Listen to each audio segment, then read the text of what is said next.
Hello friends, আশা করি তোমরা সবাই খুব ভালো আছো। আমি সুমন। আজকে আমরা শুরু করতে চলেছি একটা নতুন টপিক নিয়ে। আজকে আমরা পড়ব বিজনেস অ্যাকাউন্টিং। যারা যারা ভাবছো আমরা বিকম কমপ্লিট করার পর আমরা অ্যাকাউন্টিং বা অ্যাকাউন্টেন্ট হব, অ্যাকাউন্টিংয়ের কাজ করব, তাদের জন্য এই ভিডিওটা। আজকে আমরা পড়ব বিজনেস অ্যাকাউন্টিং। আজকে আমরা পড়ব বিজনেস অ্যাকাউন্টিং। তার আগে আমাদের জেনে নিতে হবে কিছু ছোট ছোট জিনিস, যেগুলো জানলেই তবেই আমরা বিজনেস অ্যাকাউন্টিং করতে পারবো বা আমরা অ্যাকাউন্টিং সম্পর্কে সাধারণ কিছু ধারণা আসবে। প্রথমে আমাদের জানতে হবে যেটা, এই যে অ্যাকাউন্টিং, অ্যাকাউন্টিং কী?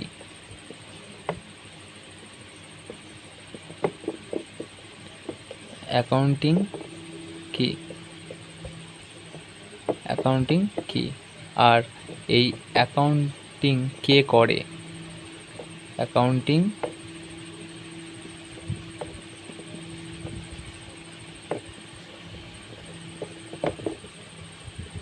কে করে?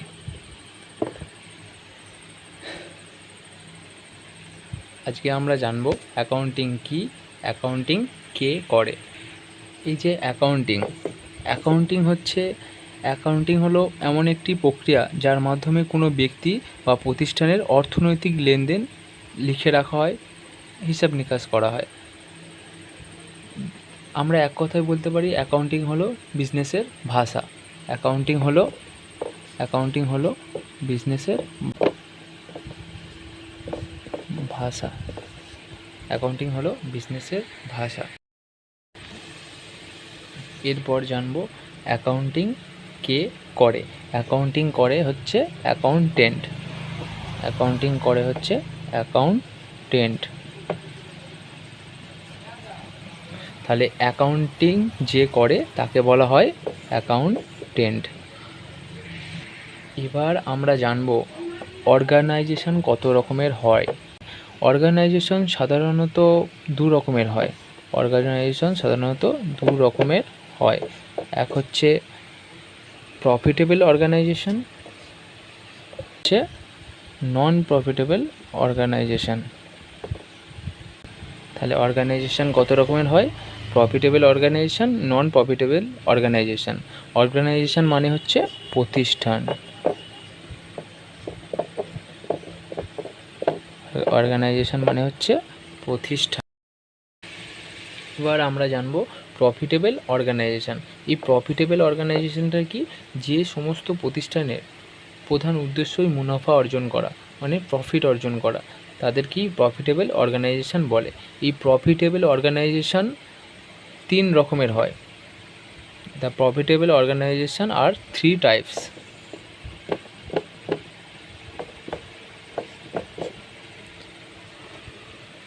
এক হচ্ছে সোল প্রপার্টিস, একটা হচ্ছে পার্টনারশিপ, আর একটা হচ্ছে কোম্পানি।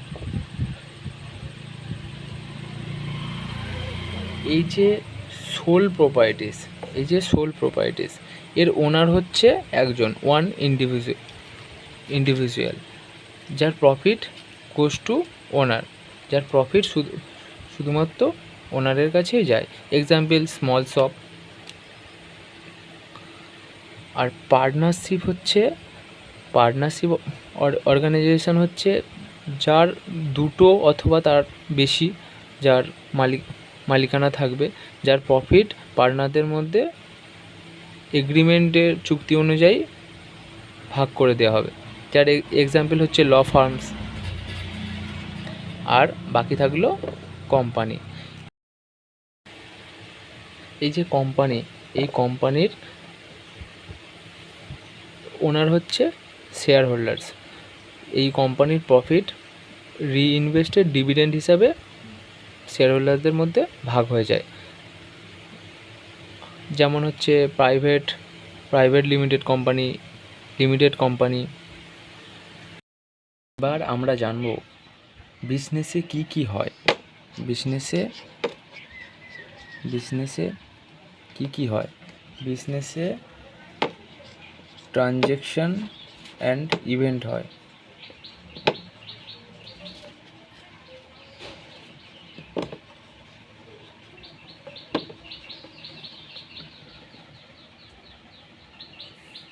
যেটা রেকর্ড করা হয়।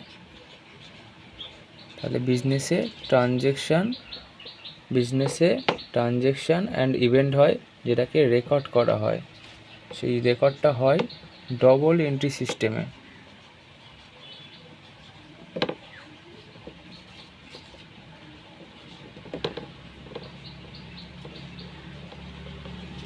যে রেকর্ডটা হয় ডবল এসটি সিস্টেমে। এই ডবল এসটি সিস্টেম দুটো পদ্ধতিতে রেকর্ড করা হয়। এক হচ্ছে ট্র্যাডিশনাল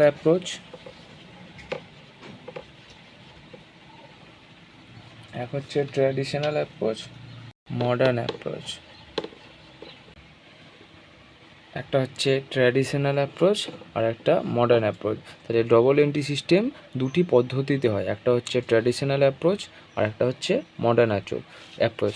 বিজনেসে কি হয়? ট্রানজ্যাকশান অ্যান্ড ইভেন্ট হয়, সেটাকে কি করা হয়? রেকর্ড করা হয়। সেই রেকর্ডটা কি ডবল এন্ট্রি সিস্টেমে হয়। আর ডবল এন্ট্রি সিস্টেম দুটি মেথডে করা যায়, ট্র্যাডিশনাল অ্যাপ্রোচ আর মডার্ন অ্যাপ্রোচ। এই যে ট্র্যাডিশনাল অ্যাপ্রোচ এটাকে বাংলায় বলা হয় হচ্ছে পরম্পরাগত পদ্ধতি, আর এটা হচ্ছে আধুনিক পদ্ধতি। মডার্ন অ্যাপ্রোচটাকে বাংলায় বলা হয় আধুনিক পদ্ধতি, আর ট্র্যাডিশনাল অ্যাপ্রোচটাকে বাংলায় বলা হয় পরম্পরাগত পদ্ধতি। এই যে ট্র্যাডিশনাল অ্যাপ্রোচ, এখানে তিনটি অ্যাকাউন্ট হয়। এই যে ট্র্যাডিশনাল অ্যাপ্রোচে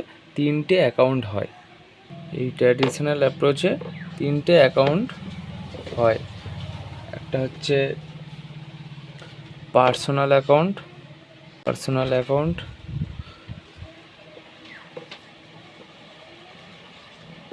রিয়েল অ্যাকাউন্ট, আর হচ্ছে নমিনাল অ্যাকাউন্ট।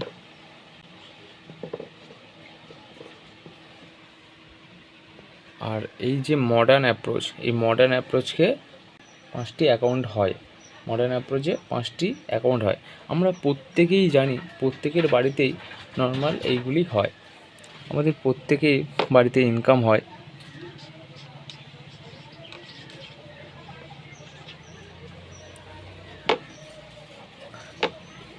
এক্সপেন্স হয়,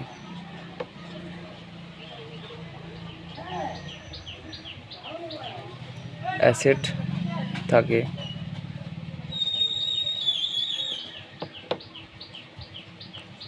লায়াবিলিটি থাকে, আর ক্যাপিটাল। এই যে ইনকাম, আমরা এখানে ইনকামের ভালো নাম লিখব, সেটা কি? রেভিনিউ। তাহলে মডার্ন অ্যাপ্রোচ পাঁচটা অ্যাকাউন্ট হয়। ইনকাম বা revenue, expense, asset, liability, capital. কম বেশি প্রত্যেকেই আমরা জানি ইনকাম মানে, ইনকামের ভালো নাম হচ্ছে রেভিনিউ। এক্সপেন্স মানে খরচ, অ্যাসেট মানে সম্পত্তি, আর লায়াবিলিটি মানে যেটার আমরা মজা নিয়েছি, তার পরিবর্তে আমরা এখনও সেটা পেমেন্ট করিনি, বা আমাদের এখনও সেটা পেমেন্ট করিনি, কিন্তু আমাদের সেটা পরবর্তীকালে পেমেন্ট করতে হবে, সেটাই হচ্ছে লায়াবিলিটি। আর ক্যাপিটালও একটা লায়াবিলিটি। ক্যাপিটাল হচ্ছে ইন্টারনাল লায়াবিলিটি, মানে আমরা ধরো কোনো ব্যবসা শুরু করছি, কিন্তু সেটা আমি যখন মালিক নিজে বা মালিকের পরিবারের কেউ সেই টাকাটি দেবে, ব্যবসায় লাগাবে, সেটা হচ্ছে ইন্টারনাল লায়াবিলিটি। মানে সেটা হচ্ছে ইন্টারনাল লায়াবিলিটি। আর যখন আমরা সেটা অন্য কারোর থেকে নেবো, সেটা হচ্ছে এক্সটার্নাল লায়াবিলিটি। সেই এক্সটার্নাল লায়াবিলিটিই হচ্ছে লায়াবিলিটি। তাহলে লায়াবিলিটি দু রকমের। একটা হচ্ছে ইন্টারনাল লায়াবিলিটি, ইন্টারনাল লায়াবিলিটি আর একটা হচ্ছে এক্সটার্নাল লায়াবিলিটি। এই যে এক্সটার্নাল লায়াবিলিটি বলে, আর ইন্টারনাল লায়াবিলিটি হচ্ছে ক্যাপিটাল। ইন্টারনাল লায়াবিলিটাই হচ্ছে ক্যাপিটাল। ইন্টারনাল লায়াবিলিটাই হচ্ছে ক্যাপিটাল। Basis of accounting. এই যে বেসিস অফ অ্যাকাউন্টিং কি? বেসিস অফ অ্যাকাউন্টিং হচ্ছে যার মাধ্যমে আয় ও ব্যয় মানে ইনকাম এবং এক্সপেন্স কখন নথিভুক্ত করব বা রেকর্ড করব তার যে পদ্ধতি তাকেই বেসিস অফ অ্যাকাউন্টিং বলে। আমরা যার মাধ্যমে, যে পদ্ধতির মাধ্যমে আয় এবং ব্যয় মানে ইনকাম এবং এক্সপেন্স কখন রেকর্ড বা নথিভুক্ত করব তার যে পদ্ধতি তাকেই বেসিস অফ অ্যাকাউন্টিং বলে। এই বেসিস অফ অ্যাকাউন্টিং তিনটে পদ্ধতিতে হয়। এই তিনটে পদ্ধতিতে হয়। একটা হচ্ছে অ্যাক্রুয়াল বেসিস, একটা হচ্ছে ক্যাশ বেসিস, মিক্সড বেসিস, একটা হচ্ছে মিক্সড বেসিস। আমরা শিখব মডার্ন অ্যাপ্রোচ। আজকে আমরা শিখব মডার্ন অ্যাপ্রোচের আরেকটা নাম হচ্ছে আমেরিকান অ্যাপ্রোচ। এই যে আমেরিকান অ্যাপ্রোচ, আজকের এই পদ্ধতিটাই আমরা শিখব। আমরা জানি ডবল এন্ট্রি সিস্টেম করতে গেলে দুটো পদ্ধতিতে করা যায়। একটা হচ্ছে ট্র্যাডিশনাল অ্যাপ্রোচ আর একটা হচ্ছে মডার্ন অ্যাপ্রোচ বা আমেরিকান অ্যাপ্রোচ। এই যে আমেরিকান অ্যাপ্রোচ বা মডার্ন অ্যাপ্রোচ, এখানে দুটো নিয়ম আছে। এই দুটো নিয়ম আমরা জেনে রাখলে আমরা খুব সহজেই জার্নাল কিভাবে করে সেটা খুব সহজেই বার করতে পারবো। মানে ট্রানজ্যাকশানগুলিকে আমরা কোনটা ডেবিট হবে কোনটা ক্রেডিট হবে খুব সহজেই আমরা বার করতে পারবো। সেটা দেখুন কিভাবে হয়। আমাদের এই দুটি লাইন জানতে পারলে আমরা খুব সহজেই করতে পারবো। আমরা বলেছিলাম মডার্ন অ্যাপ্রোচে 5টা অ্যাকাউন্ট হয়। কি কি অ্যাকাউন্ট হয়? ইনকাম, এক্সপেন্স, অ্যাসেট,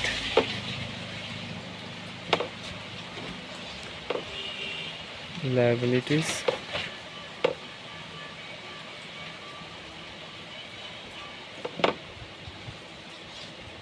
একটা হচ্ছে ক্যাপিটাল। এই যে 5টা অ্যাকাউন্ট, এই 5টা অ্যাকাউন্টকে আমাকে মনে রাখতে হবে প্রথমত। এবং দ্বিতীয়ত আমাদের যেটা মনে রাখতে হবে সেটা হবে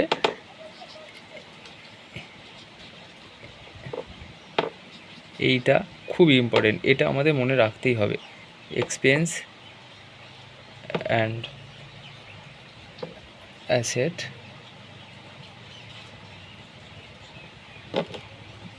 debit balance.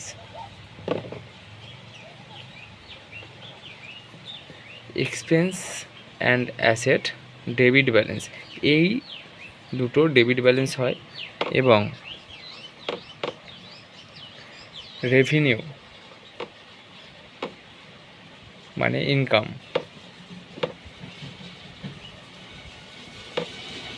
Capital and liabilities.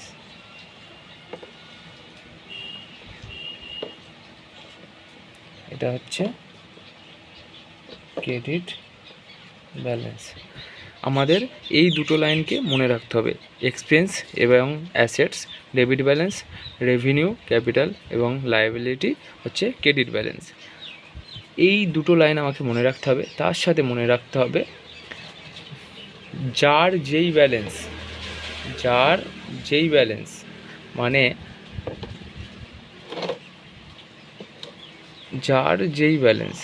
মানে expense and asset debit balance. Debit ব্যালেন্সকে বাড়ানোর জন্য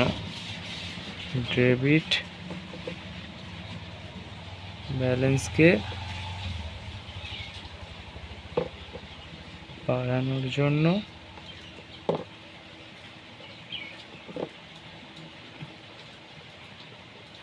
ডেবিট করব। ডেবিট ব্যালেন্সকে বাড়ানোর জন্য ডেবিট করব, আর ডেবিট ব্যালেন্সকে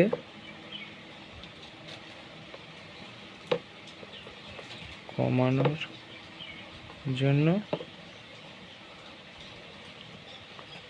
ক্রেডিট করব। তাহলে আমরা কি এক্সপেন্স অ্যান্ড অ্যাসেট ডেবিট ব্যালেন্সকে বাড়ানোর জন্য ডেবিট করব, ডেবিট ব্যালেন্সকে কমানোর জন্য ক্রেডিট করব। তাহলে ডেবিট ব্যালেন্সকে বাড়ানোর জন্য ডেবিট করব, আর ডেবিট ব্যালেন্সকে কমানোর জন্য ক্রেডিট করব। ঠিক তেমনই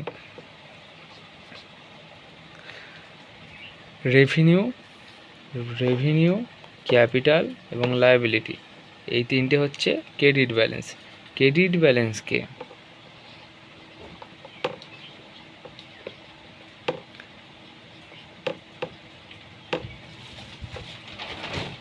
বাড়ানোর জন্য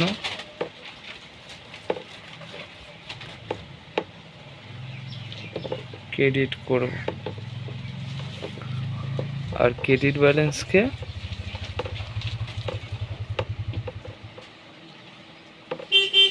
কমানোর জন্য ডেবিট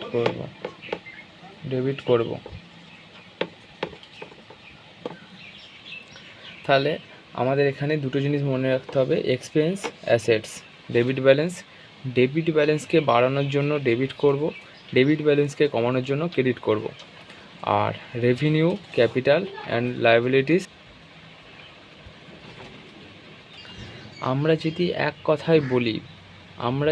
কথায় বলি expense, asset, debit balance, revenue, capital and liability, credit balance, যার যেই ব্যালেন্স তাকে সেটা করলেই সেটা বাড়ে, আর যার যেই ব্যালেন্স তার উল্টোটা করলেই সেটা কমে।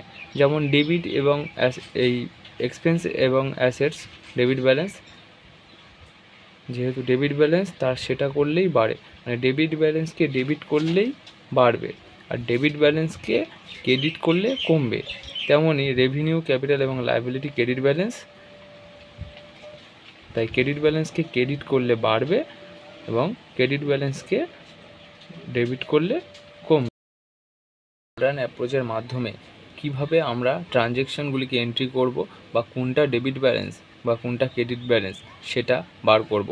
দেখা যাক এই মডার্ন অ্যাপ্রোচের মাধ্যমে কিভাবে আমরা জার্নাল করব, বা কোনটা ডেবিট ব্যালেন্স কোনটা ক্রেডিট ব্যালেন্স সেটা আমাদের জানতে হবে। আমাদের এই জার্নাল শেখাটা খুব ইম্পর্টেন্ট, কারণ প্রত্যেকটা চ্যাপ্টারেই আমাদের জার্নাল লাগে। অ্যাকাউন্টস করতে গেলে জার্নাল আমাদের অবশ্যই জানতে হবে। তাই আমরা যে দুটি লাইন বলেছিলাম আমাদের মনে রাখতে হবে, সেই দুটি লাইন আগে লিখে নেব। এক্সপেন্স অ্যান্ড অ্যাসেট, এক্সপেন্স আর অ্যাসেট বলেছিলাম হচ্ছে ডেবিট ব্যালেন্স, এক্সপেন্স আর অ্যাসেট ডেবিট ব্যালেন্সকে বাড়ানোর জন্য বলেছিলাম ডেবিট করতে হবে, আর ডেবিট ব্যালেন্সকে কমানোর জন্য বলেছিলাম ক্রেডিট করতে হবে। তেমনি রেভিনিউ,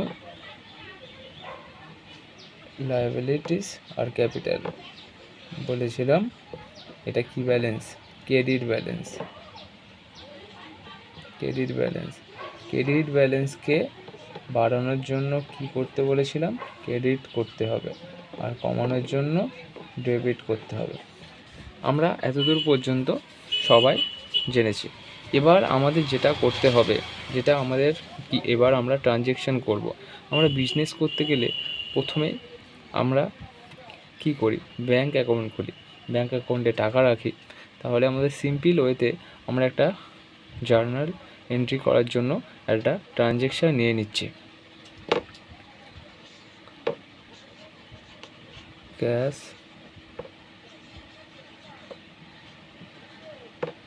deposited into bank, এই যে ক্যাশ ডিপোজিটেড ইনটু ব্যাঙ্ক, এই যে ট্রানজ্যাকশানটা লিখলাম, এইটা করার আগে আমরা একটা ছোট্ট এই যে পুরো জিনিসটাকে আমরা একটা গল্পের আকারে নিয়ে নেব। এই যে পুরো জিনিসটাকে আমরা একটা গল্পের আকারে নিয়ে নেব। আমরা মনে করি এই মডার্ন অ্যাপ্রোচ একটা গ্রাম। এই গ্রামে কটা বাড়ি আছে? 5টা। এই গ্রামে কটা বাড়ি আছে? 5টা। Expense, asset, revenue, liabilities, capital. Revenue হচ্ছে, রেভিনিউর আরেকটা নাম কি হচ্ছে? ইনকাম। এই 5টা ঘর আছে। 5টা ঘরে কটা লোক আছে আমরা জানি না। আর গ্রামের লোকেরা কি করে? ঝগড়া করে। গ্রামের লোকেরা কি করে? এই মডার্ন অ্যাপ্রোচটাকে কি বলছি আমরা? গ্রাম। আর এখানে কটা বাড়ি আছে? 1টা, 2টো, 3টে, 4টে, 5টা। এই 5টা বাড়ি আছে। তাহলে একটা গ্রামে কটা বাড়ি আছে? 5টা। এই 5টা বাড়িতে কটা লোক আছে আমরা জানি না, কিন্তু এরা নিজেদের মধ্যে কি করে? ঝগড়া করে। আর এই আমরা এই ট্রানজ্যাকশানটাকে কী বলছি? ট্রানজ্যাকশানটাকে কী বলছি? ঝগড়া। ট্রানজ্যাকশানটাকে কী বলছি? ঝগড়া। এবার এই যে বাড়ি আছে এদের মধ্যে কটা লোক আছে আমরা জানি না, সেই লোকগুলোই আমরা বার করব খুঁজে খুঁজে। এখানে আমরা কি বলেছিলাম? Cash deposited into bank. এখানে তাহলে দুটো লোক কি করছে? ঝগড়া কি হচ্ছে? ডিপোজিটেড হচ্ছে। আমাদের ঝগড়ার নাম কি? ডিপোজিটেড। আর কারা করছে? ক্যাশ আর ব্যাঙ্ক। ক্যাশ আর হচ্ছে ব্যাঙ্ক। এই যে ক্যাশ আর ব্যাঙ্ক, আগে জানতে হবে আমাদের এই ক্যাশ আর এই ব্যাঙ্ক, এই ক্যাশটা এই 5টা ঘরের মধ্যে কোন ঘরের লোক? এই যে 5টা ঘর, এই 5টা ঘরের কোন ঘরের লোক হচ্ছে ক্যাশ? তাহলে ক্যাশ কি? ক্যাশ হচ্ছে, আমরা সবাই জানি ক্যাশ হচ্ছে অ্যাসেট, মানে এই ঘরের লোক। তাহলে ক্যাশ হচ্ছে কি? অ্যাসেট। আর এই ব্যাঙ্ক, ব্যাঙ্ক হচ্ছে কে? ব্যাঙ্কও এই একই ঘরের লোক। তাহলে ব্যাঙ্কও অ্যাসেট। তাহলে এরা যে ঝগড়া করেছিল, একই ঘরের লোক ঝগড়া করেছিল। তাহলে ক্যাশও অ্যাসেট, ব্যাঙ্কও অ্যাসেট। তাহলে আমরা বলেছিলাম অ্যাসেট কি? Debit balance. ডেবিট ব্যালেন্সকে বাড়ানোর জন্য কি করব? ডেবিট করব। আর ডেবিট ব্যালেন্সকে কমানোর জন্য কি করব? ক্রেডিট করব। তাহলে ক্যাশও ডেবিট অ্যাসেটস, ডেবিট ব্যালেন্স, ব্যাঙ্কও অ্যাসেট, ডেবিট ব্যালেন্স। এখানে কি করছে? Cash deposited into bank. তাহলে এখানে দুটো অ্যাকাউন্ট কী কী? ক্যাশ আর ব্যাঙ্ক। তাহলে এখানে ক্যাশ অ্যাসেট, ব্যাঙ্কও অ্যাসেট। এখানে কি করছে? Cash deposited into bank. তাহলে ক্যাশ ডিপোজিটেড ইনটু ব্যাঙ্ক মানে আমার কাছে আমার মানি ব্যাগে 1000 টাকা ছিল, আমি সেখান থেকে 500 টাকা ব্যাঙ্কে জমা দিয়েছি, বা 1000 টাকাই ব্যাঙ্কে জমা দিয়েছি। সেখান থেকে কি হয়েছে? আমার মানিব্যাগ থেকে টাকা কমেছে এবং ব্যাঙ্কে টাকা বেড়েছে। তাহলে কি? এখানেও সেম জিনিস, ক্যাশ ডিপোজিটেড ইনটু ব্যাঙ্ক মানে ক্যাশ কমছে, ব্যাঙ্ক বাড়ছে। তাহলে আমরা বলেছিলাম cash asset, asset debit balance. Debit ব্যালেন্সকে বাড়ানোর জন্য ডেবিট করব, আর ডেবিট ব্যালেন্সকে কমানোর জন্য ক্রেডিট করব। তাহলে এখানে কি হচ্ছে? ক্যাশ কি হচ্ছে? কমছে। তাই ক্যাশ ডেবিট ব্যালেন্স, ডেবিট ব্যালেন্সকে কমানোর জন্য ক্রেডিট করব। আর ব্যাঙ্ক হচ্ছে কি? ব্যাঙ্ক ও ডেবিট ব্যালেন্স, এখানে ব্যাঙ্ক বাড়ছে, যেহেতু ডিপোজিটেড হচ্ছে ব্যাঙ্কে তাই ব্যাঙ্ক বাড়ছে। তাই ব্যাঙ্কও একটা asset, asset debit balance, debit ব্যালেন্সকে বাড়ানোর জন্য ডেবিট করব। যেহেতু ব্যাঙ্ক বাড়ছে তাই এটা ডেবিট হবে। তাহলে ঠিক এবারে জার্নালটা কি হবে?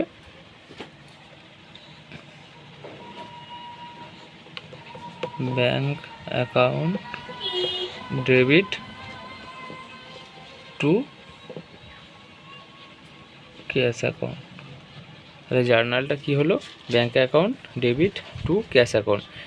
এই যে আমরা ক্যাশ ক্রেডিট হয়েছিল, এই টু এর মানেই হচ্ছে ক্রেডিট। এই টু লেখা মানেই ক্রেডিট।